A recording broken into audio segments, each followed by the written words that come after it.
Welcome back. There's been a bit of a change of plan. I've decided to remove the engine.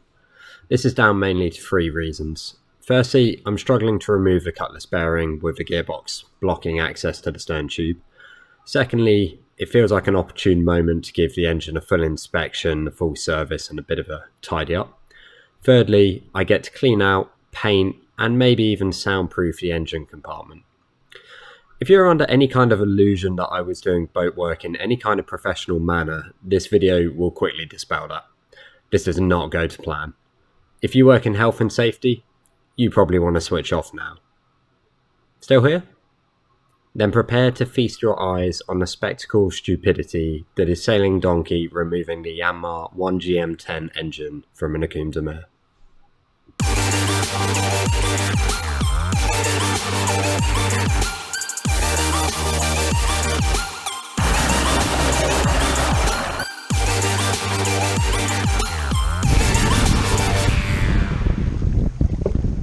Okay, step one is locating the diesel stopcock so that we can switch that off and isolate the diesel supply from the engine.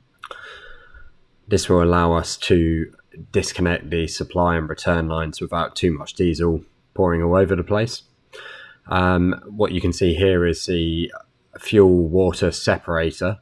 If you ever come to do this job, do not copy what I'm doing. I've actually just unscrewed the whole bowl and fuel's just pouring out of it. You're supposed to use the drain, which is the white plastic screw at the bottom of that. So the job of this unit is basically to make sure that any water gets separated out of the fuel supply prior to it going to your engine and what could effectively stall your engine while it's running. So that's that drained. Next job is to remove the fuel supply hose from the engine, which is quite a simple job. There'll probably be a residual bit of fuel in that, but not much. When working with diesel, it's not like working with petrol. It's not combustible at room temperature and pressure, so it's a lot safer to work with. This is the diesel return line I'm undoing now. So there's both a supply and a return line from the engine. The next job is to detach the exhaust hose between the engine and the muffler. We actually upgraded the stock Yanmar exhaust elbow here to the stainless steel one. They've got a bit of a reputation for rotting out from the inside, and because they send the cooling seawater back down the exhaust, if they rot out on the inside, the cooling water goes back in here, it can actually get sucked back into the cylinder head, and the colder water on the extremely hot valves or head can cause it to crack. So for that reason, and the fact it was substantially cheaper than buying the Yanmar item, we went with this stainless steel setup, made in the US. Yeah, it's a nice little setup, some decent TIG welding on it. Looks much better than the old one, and more importantly, should be more durable. What should be becoming fairly obvious from watching this is these hoses can really get stuck on. The best way to deal with this is warming them up. If you can't warm them up using the engine, I recommend a heat gun just to soften the rubber a bit. That also applies for when you're fitting the hoses as well. Something else to note is you'll notice there's two clamps on the hose at the exhaust elbow side. The reason for that is safety. You've got exhaust gases, including carbon monoxide, going through that pipe. If you're to get a gas leak, that could be fatal for anyone on board. Another thing worth mentioning is I'm using a flathead screwdriver to try and break the seal. I wouldn't recommend doing that. If you slip and perforate the rubber hose, and obviously you have that same gas exposure risk. See how soft these engine mounts are. It's because these single cylinders like to thump around. Not as much shock absorption on them as you can get. Okay. So at this point, given the time constraints I had that day, I've given up trying to undo the hose from the engine.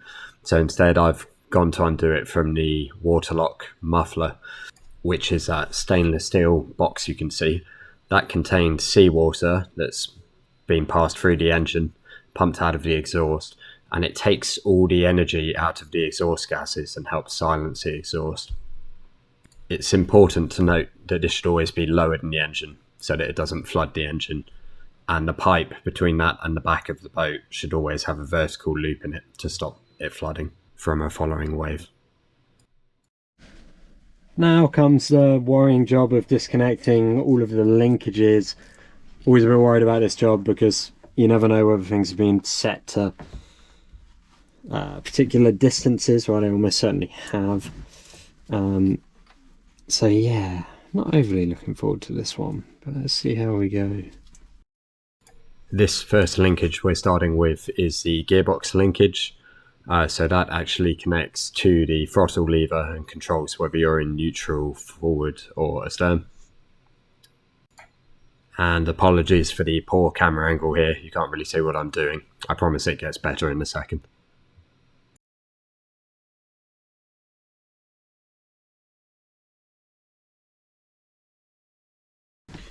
Always try with things like this to leave the bolt in place. This makes reassembly a bit easier when you try and work out where everything goes.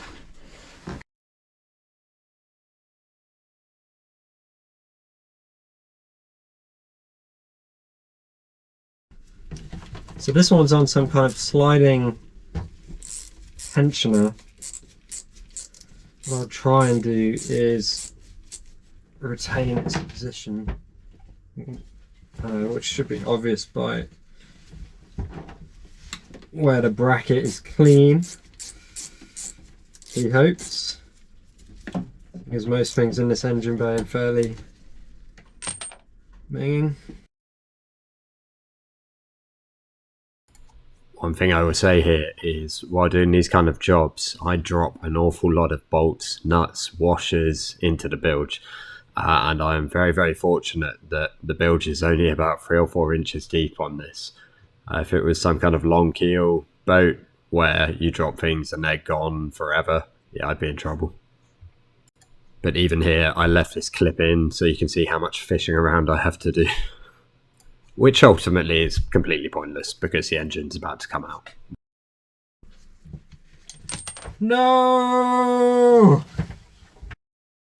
What should become apparent from the length of this video and the limited number of things you see me doing is removing these engines is a relatively simple job. They're literally only connected to the boat by their fuel, a couple of electrical wires, the prop shaft, the engine mounts, and 2 or 3 linkages, and that's it. On more modern boats, this probably wouldn't be the case. You'd have many more engine sensors connected to an engine management unit normally, but on this single-cylinder diesel, it's nice and easy. Okay, now I'm going to try the throttle linkage, and whatever the other linkage is. I think one is throttle, one is the engine stop. So the engine stop lever is an interesting concept and worth talking about. It goes back to the whole thing of why these engines are so simple to disconnect. Being a diesel engine, effectively all it needs is fuel to keep running. There's no electrical signal going to the engine that tells it to keep firing. There are no spark plugs as such. As long as the engine can draw fuel in and has compression, it will continue to run. So what that engine stop lever does is when you pull it, it actually releases the fuel pressure from the engine and therefore doesn't get the amount of diesel it needs to run, it stops. I guess also worth noting that if that lever ever fails on your boat and fails to stop the engine, you can stop the engine using the decompression lever that's on top of the engine, but that's not an ideal way to do it because although it releases the cylinder pressure, there's still fuel being drawn into the engine. So next time you go to start it, you might have issues. Moving on to the electrics, we disconnect the oil pressure sensor and the water temperature sensor.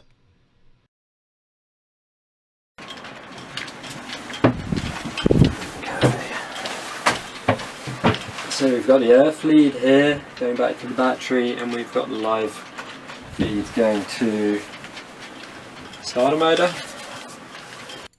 Here really all that's left to do is disconnect the feed to the starter motor. I then disconnect the separate wires that are attached to that feed, and I put them back onto the starter motor so that when I come to do this work again, I know where everything goes. Remove the earth, and then from then it's just the water feed, and then the engine's ready to be unbolted from the bed. This is me disconnecting the raw water sea pump from the water inlet pipe. That runs to a seacock that has a strainer on it, and the idea being that any seaweed or anything that gets picked up gets trapped in that strainer, which I'm just unscrewing there. I'm quite interested to check these out on the workbench because I've got a number of small water leaks and corrosion around that area, so I really want to tidy that up. Now we're just undoing the engine mounts from the bed. We're going to leave the mounts attached to the engine, just makes it a little bit more easier to keep upright when it's at home. And if I fire it up at home, those engine mounts will be essential. You may have noticed from the light that there are other people on the boat now. That's my friend Josh and my cousin Pierre turning up to help. And unfortunately, they get a bit too keen and actually remove the engine when my camera wasn't running, which is slightly annoying. Huzzah! There we go, Josh. You've had your moment of fame. So the engine itself weighs 75 kilograms. So it is easy enough for people to move, provided you're in a stable environment and not in a boat with a greasy floor, half the floorboards up, etc. Now, so far, you've probably been watching this thinking everything's gone fairly well. It goes fairly downhill from here. So the original plan to lift the engine out was attach the main halyard, which I've just done, lifted up with the other two guys helping guide the engine out onto the deck and then up and over the side, and we gently lower it on the halyard. Unfortunately, what you're now watching is me about to lose the tail of the halyard into the mast. For some reason there wasn't a stopper knot on the end of it. I then spend the next few minutes trying to recover the halyard out of the mast, but unfortunately the 15 to 20 knot winds were just pulling more and more of the halyard out of the mast. So unfortunately that was a non-starter. Whilst I was topsides getting frustrated, my helpers got bored and figured they'd just have a go.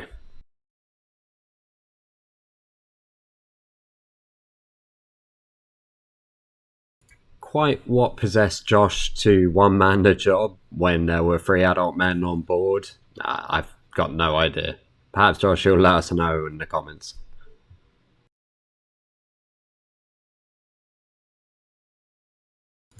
For all my confusion and moaning, we had actually almost got the engine out of the boat, so that's one thing at least. Trying to remove that without scratching up my otherwise immaculate gel coat was also quite difficult, but hey. So now the engine was up, we sort of hastily made a plan to fumble our way through the next bit. So without the use of the main halyard, and not having much faith in the spinnaker halyard, or particularly the crane at the top of the mast, we decided to use the winch on top of the coach roof. And then we've used a figure of 8 knot onto the engine sling point. And now basically, if I had the Benny Hill music, I'd probably have it playing. But yeah, this bit is fairly painful. But basically we just manhandle it down this ladder. We could have done this in a number of better ways. We could have put some scaffold boards against the side of the boat, or plywood sheet, or anything to help slide the engine down. The issue we were having is the engine mounts are quite spiky and they protrude and they were just hitting everything. We also ended up in the curious situation of having the only guy who's a non-sailor operating the winch and slipping the line as we load the engine. So that was probably a mistake in hindsight. But hey, in the big sea of mistakes going on here, fairly minor, I guess.